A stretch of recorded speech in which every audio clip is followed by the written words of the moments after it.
Okay, let's start reading.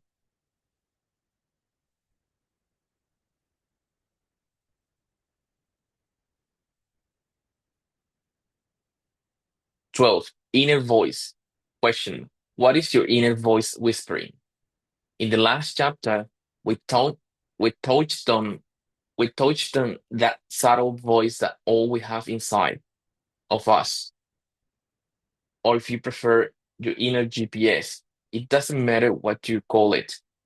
It's still there, waiting for you to listen. Most of us are too busy to pay attention to our inner GPS. We are so focused on getting things done that we forget to relax. We forget to take breaks. I fall into the same pattern. When I go for a long stretch with when I go for a long stretch without consulting my GPS, I start to lose my bearing. I see my inner voice as a GPS. So if I don't consult it from time to time, I don't know where I'm going. The way I listen to my inner voice is through meditation, but I also get bursts of inspiration. Come on. But I also get bursts of inspiration while walking, cleaning, playing with my kids, or just living life. The secret, the secret is to become quiet enough to hear that inner whisper, and meditation helps you do that. You don't have to sit down on a pillow to meditate. All you have to do is become aware of your thoughts right now. You don't even have to try and quiet your mind. You just have to observe. Close your eyes and imagine that your thoughts are on a TV screen in front of you. Just watch them float by. Don't touch any thoughts. Remain as the observer of the TV. Sooner or le- sooner or later, sooner or later, sooner or later, thought will pull you in, just like a good movie does from time to time. It will seem important. This is to this is this is to be expected. When you notice that you've been pulled in, simply return to observing your mind. Meditating is Meditating just a few minutes each day will make a big difference.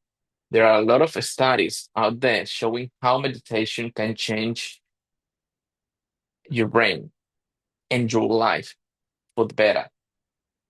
And as you practice quieting your mind, you will hear your inner voice more often.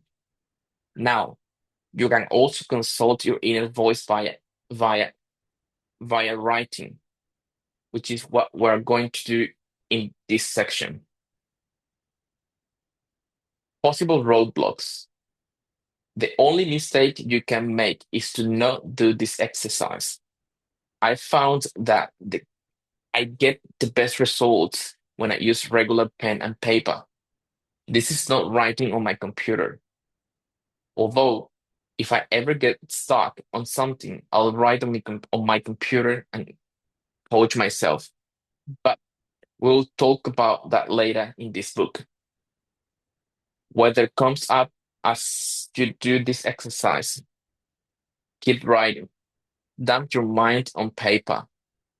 Take the burden of your mind and give it to the paper in front of you. The more you do this, the clearer your mind will become, and the more access you will have to your inner GPS. Keep coming back to the question, what does my inner voice want me to know right now? Time to write. Start with the main question. What is my inner voice whispering?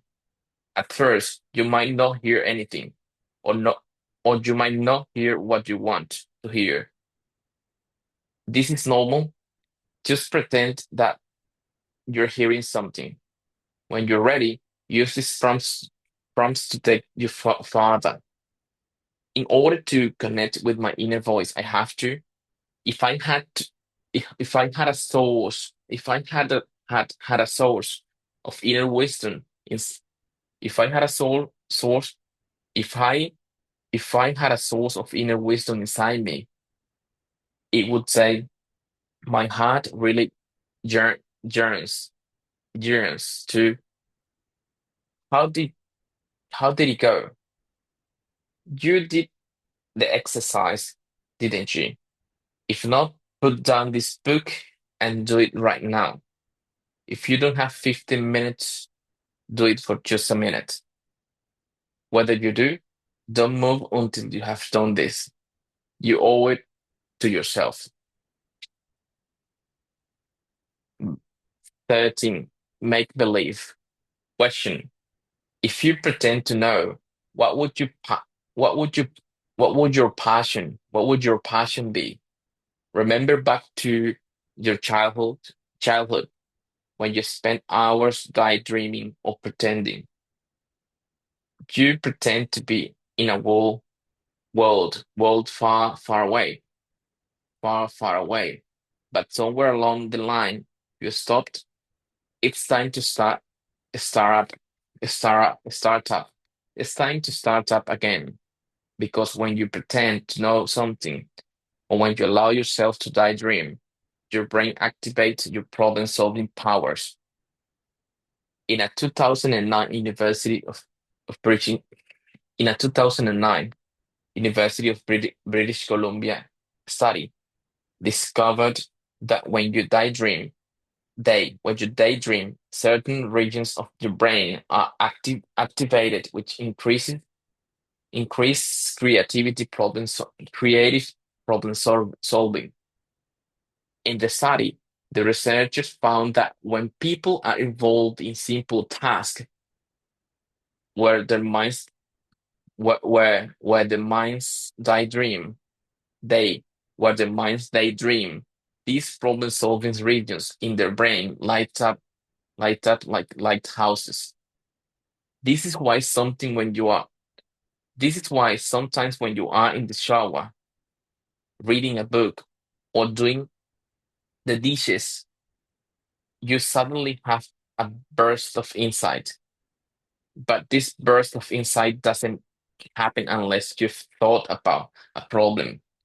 This is where the question in this book come in. Right? When you explore this question in depth, you might not come up with answers right away. But when you step back, your brain goes to work on them. This is also why I recommend to take breaks. It helps to put the book down in between questions and let your mind wander. It helps your brain consolidate what you've learned. Now, the beauty of this question is that you can use it in conjunction with any other question in this book. For example, if I am stuck project on a project or problem, I'll just ask myself, if I pretend to know the answer, what would it be? Or I might focus on the next step and ask, if I pretend to know the next step, what would it be? When you allow yourself to imagine what could be, it will allow you, it will allow, it will, it will allow your mind to see the new possibilities, possible roadblocks. This question might seem like a cheap trick, but it's far from it. Life isn't about struggling to get answers. It's about asking questions and letting the answer comes to you. An easy way to do this is to pretend. Answers rarely come in. Rarely come in the way you expect. So be open and see what bubbles up. This definitely isn't easy. I want to follow progress like anyone else, but I've noticed that I just end up feeling frustrated and exhausted if I try to control everything. We have to remember that we're human and we have our limitations, but we also have to remember that we have a lot of untapped potential. Time to write. Let's dive into the writing. Begin by exploring the main question. If I pretend to know, what would my passion be? And once you've done that for 5 to 15 minutes, feel free to move to the prompts below. If I pretend to know, I would want to, if I was connected to my inner wisdom, I would tell me to, if I let myself daydream, I let your let your imagination run wild with this one. And remember to take breaks in and daydream. And daydream. And remember to take breaks and daydream. There is no rush. Thank you.